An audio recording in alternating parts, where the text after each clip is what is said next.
Paano ho ba, sir, kayo po bilang matagal ng prosecutor, paano niyo ho ba tinitimbang ang kredibilidad ng isa pong testigo ng Estado?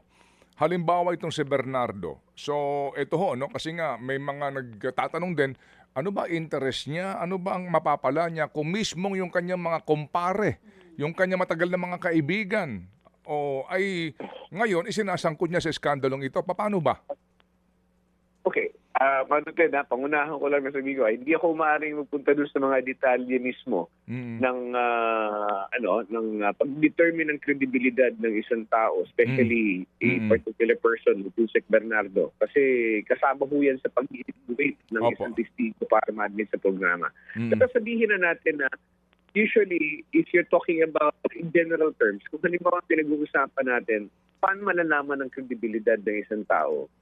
Kung siya ay sabihin natin bahagi noong sinasabing ang tawag nito, transaksyon, mas makakapani-paniwala ko dahil sa alam natin nakabahagi siya, meron siyang personal na kaalaman.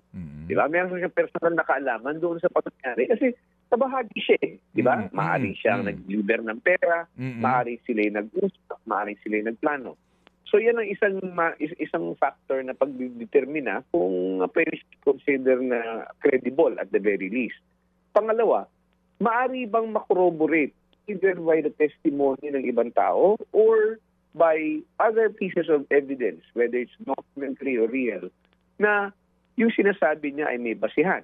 No? Kung halimbawang sinasabi niya na okay, nag-deliver ng pera, ganitong sasakyan yung ginamit, at yun ay makapatunayan natin. Merong ganoong sasakyan na at that particular time ay nakita doon sa lugar na kanyang tinutukoy, yan po ay makakadagdag sa kredibilidad ng tao. No? Of course, apart from the fact na personally, naging bahagi siya, alam niya kung ano nangyari, mas kapani-paniwala na siya ay Opo. Kapani-paniwala po na siya, Prosec?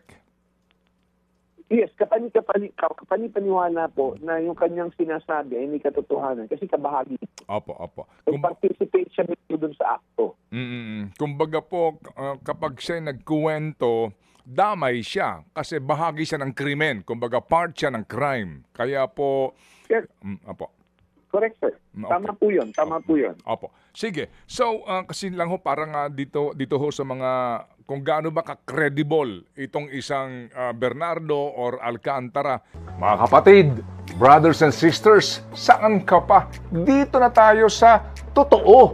Dito na tayo sa True FM. Mga kapatid, mag-subscribe and follow po kayo sa social media accounts ng True Network PH. Yan po kami. Hanapin nyo lang True Network PH, Facebook, Instagram, YouTube, TikTok, and podcast.